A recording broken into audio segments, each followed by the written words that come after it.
Please become a Patreon and support the show. Merci. And now our host, Stephen Lee Morris.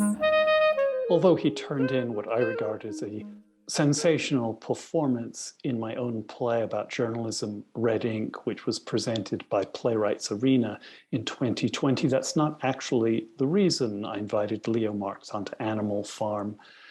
Leo has been working behind the scenes on the attempts to pass legislation, Senate Bill 805. And Leo was also here to talk about what he is working on now as an actor. Leo has appeared at the Geffen Playhouse. He has appeared as Shylock in Sarah Mantel's Everything That Never Happened at Theatre of Boston Court. Bill Kane's How to Write a New Book for the Bible that was presented by both Berkeley Rep and Seattle Rep. Charles Mee's A Perfect Wedding at the Kirk Douglas Theatre, and on and on. Leo, welcome to Animal Farm. Thank you, Stephen.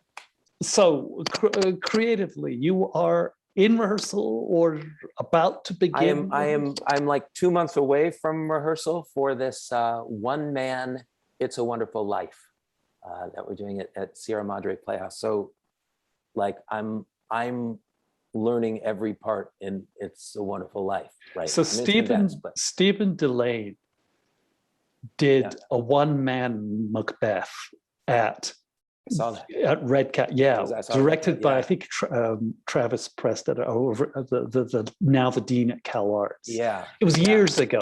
Yeah. So I was wondering how this compares to the one. I think it's going to be more manic. If judging from my current energy. No, I mean, like, I remember that being very, I have, not, I remember loving it, but it was very contained and yes, effective. And I don't know exactly what this will be yet. I mean, it really is, to me, it's this exciting sort of, from a storytelling perspective, just how do you play Mr. Potter and George and George's dad, and Mary Hatch in the same scene, and then cut to the next scene and sustain that. I have an easy answer. Oh, good. You just got to be good. Shit, I was afraid it might be that. That's it. It's very simple. There's got to be a plan B. We'll figure out a plan B. If anyone can do it, you can do it. Thank you. I think it'll be really interesting. And the other thing that I keep thinking about is, everybody kind of loves It's a Wonderful Life, and people also, I think, sort of put it in the Christmas category, in the sentimental category, and the Norman Rockwell category, and I think it's worthy of kind of recovery. It is, and everybody knows this too, but you kind of forget that it's about despair and deep disappointment and the contemplation of suicide and the ravages of capitalism. It's not sentimental. It's not. It might have touches, but it's at its heart, it is fierce. And so I. You know what this reminds me of? This is like Our Town, the Thornton Wilder. Oh, and Nikki said the same thing recently. My wife, viewers. In that case, it's actor-director Nikki Dukas. Yes. She said, and the same, Our Town people have this, because everybody does it in high school, you think it's this sentimental, and it's the greatest play ever written. It's everything. It's pretty beautiful. It's a pretty beautiful. Yeah. Yeah. Now you start rehearsal, you're 2 months away from starting rehearsal. When do they plan on opening, and what are their plans for we say this is now a weekly thing, for the word we cannot utter, for the 5-letter word we cannot utter? Yeah. Mm-hmm. Yes. It is the response to the Greek letter that we shall not utter is everybody's going to have to be vaxxed. The idea is it's going to run basically Thanksgiving to Christmas, and proof of vaccination and masks. And, you know, and we'll see. I mean, Christian, who runs the joint, is, you know, very, very sensitive to the moment and is very concerned with safety and has canceled shows when he's had to. But the hope is that it'll make sense, that we'll have turned a corner, and that the fact that everyone who's there is vaccinated and masked, you know, hopefully provides some comfort. But yeah, everything's touch and go. I don't know how to plan anything for sure right now. It's so, yeah, I think that's the clarion call of our era is we'll see. Yeah, for sure. So, Leo, you've also been working behind the scenes on the legislation that's rolling, which is SB 805, which is still on track to be passed, to be voted on. But you made very clear you're not an architect of the legislation, but you've been helping it along with your connections with the Actors Equity Association. You are a delegate for the union, you were voted in locally, which gives you the right to attend 2 conventions. Yeah, I'm a delegate. I mean, I had a small role in putting conversations together with the president of the union, Kay Schindel, and one in particular, Vanessa Stewart, who viewers of Animal Farm know well, as well as Ariana Ortiz, who's a council member, who's also been very, very pro SB 805. And out of those conversations, I think came, look, I mean, the union was already involved. They were already at the table. They were already in some ways helping to shape it. So, but I think it helped to have those conversations that Equity ended up endorsing the bill, which is kind of a big deal. And since it's a bill that really is about finding funding and better structures and ways forward for small nonprofit arts organizations. And so, yeah, I'm excited that Equity was open to that. I think it was very consistent with Kate has talked for a long time about her commitment to Kate Schindel is the president of Actors Yeah. Equity Association. Yeah. She's wanted to get funding into our little ecosystem for a while. This could be a really good way to do it. That could go a lot of ways right now, but yeah, that's kind of the role I played, is just trying to put conversations together, keep my finger on the pulse, and proselytize a lot. Obviously, there's well, I was going to say a recent history, but it's not so recent anymore. It's aging fast. The road is rapidly aging, to quote the Bob Dylan song. That there was a fractiousness with the union over policies that was really around 2013 through 2015. God, it's that long ago, huh? Yeah, that was the height of the conflict. So what has changed? What mindsets have changed that make it possible to work constructively with the union and for the union to work constructively with local theater in Los Angeles? That's a good question. I mean, because what has changed and what hasn't changed? Look, in some ways, I think maybe what has changed is this crazy moment where, like, we've all seen how bad it can get. I'm going to wax really philosophical. I don't know if this is actually what's behind. Honestly, I think Kate would have been on board for something that brought funding to theaters kind of at any moment. I mean, she was talking about it. I believe you. The Burning the Nine Wars. I think that's a way that she could get behind and stay consistent with her priorities. But I think that opportunity opened up now in some ways because, like, we're at this moment when, like, COVID allowed us to think as a community again. I mean, to think in terms of community again. Like, it's like Ayn Rand and Milton Friedman and Ronald Reagan and culminated in, like, Donald Trump nihilistic, like, no, giving anything to anybody is weak and stupid and counterproductive. And then COVID and like, come on, Republicans could say, yes, let's give people something. Let's extend unemployment. Let's give money. Like this isn't people's fault. And then I just think there's an opening now. Like people recognize that there is. The subtext is, or even the text is that the sentiment was to blame people for their own poverty. And you think on every level, and that both right. Politically and in the theater. And there seems to be a different lens now. I think there really is. And I think post George Floyd and with the Biden administration and being so much more progressive than anybody had reason to expect. And there's just, it's a different way of thinking about spending public money, about investing in communities and yeah. So I think all of that shifted. And then honestly, like Martha Dempson. Dempson is the artistic director of Open Fist Theatre. Beatrice Casagran, who was on the edge of your lips there, is the artistic director of Ophelia's Jump in Upland. And Vanessa Stewart. Co-artistic director of Sacred Fools Theatre Company. Exactly. Like these folks, they have spearheaded this legislation that is, your viewers, I think, know AB5.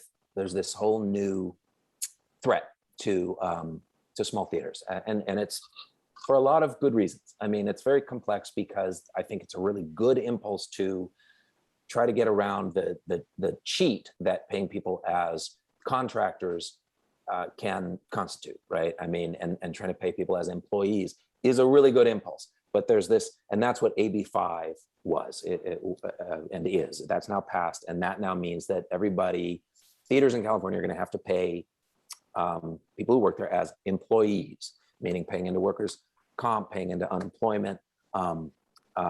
It's a whole different level.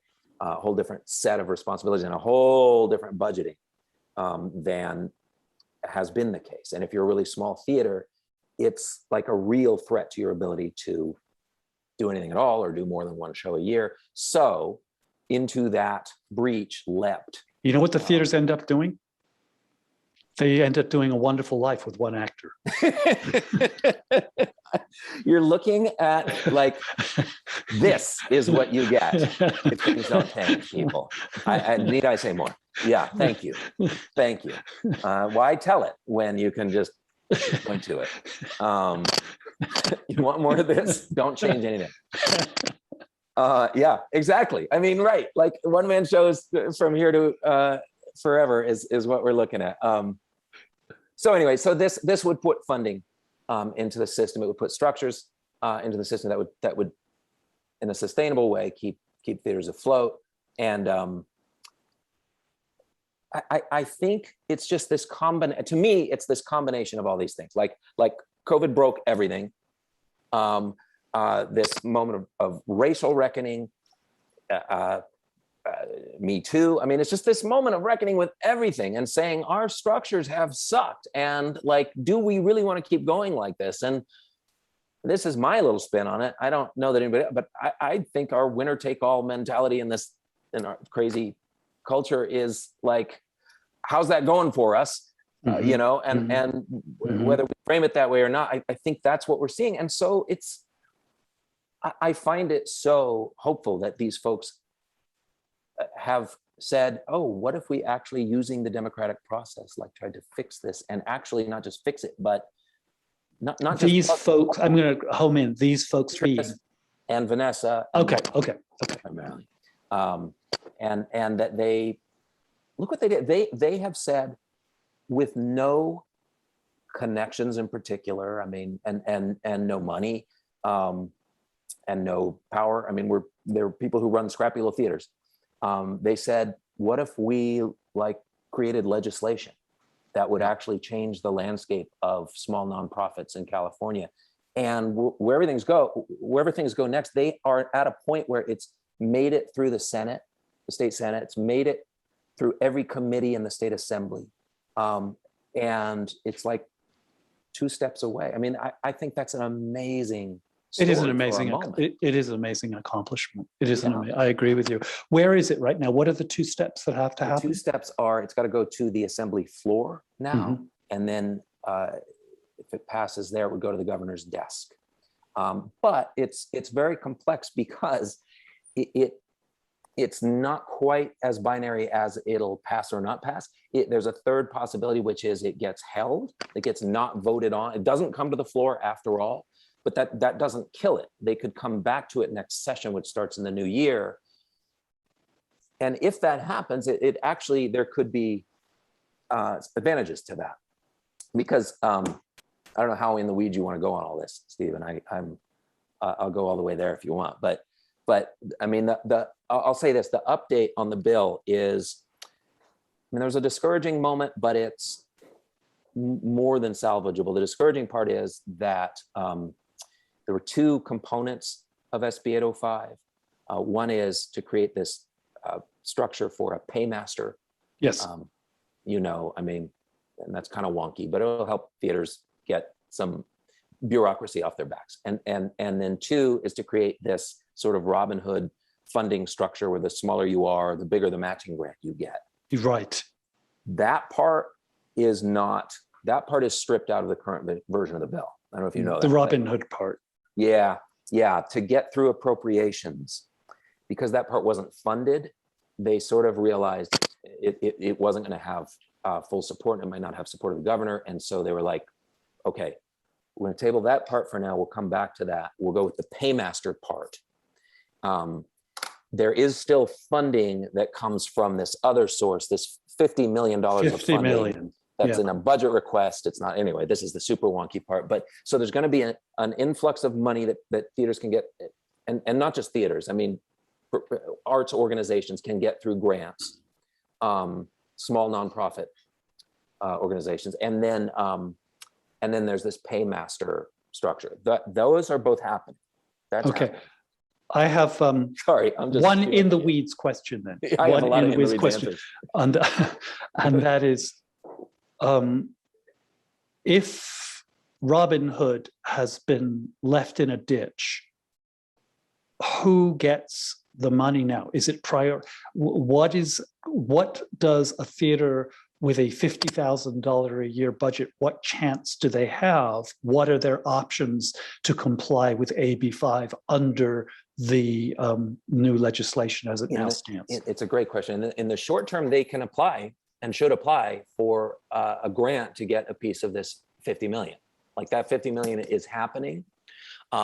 It's great. It's just a one-time thing as it stands now. So that's happening. So they can apply for that money. And if, assuming this paymaster gets set up, that somebody like runs this thing, and that's gonna happen, then they also can sort of offload that headache and expense. And but what's gone is the proportionality that the smaller the budget, the higher percentage you can apply for. There would have been additional funding that would have been in the form of a matching grant. And like, if you're tiny, you get like 4 times your current payroll.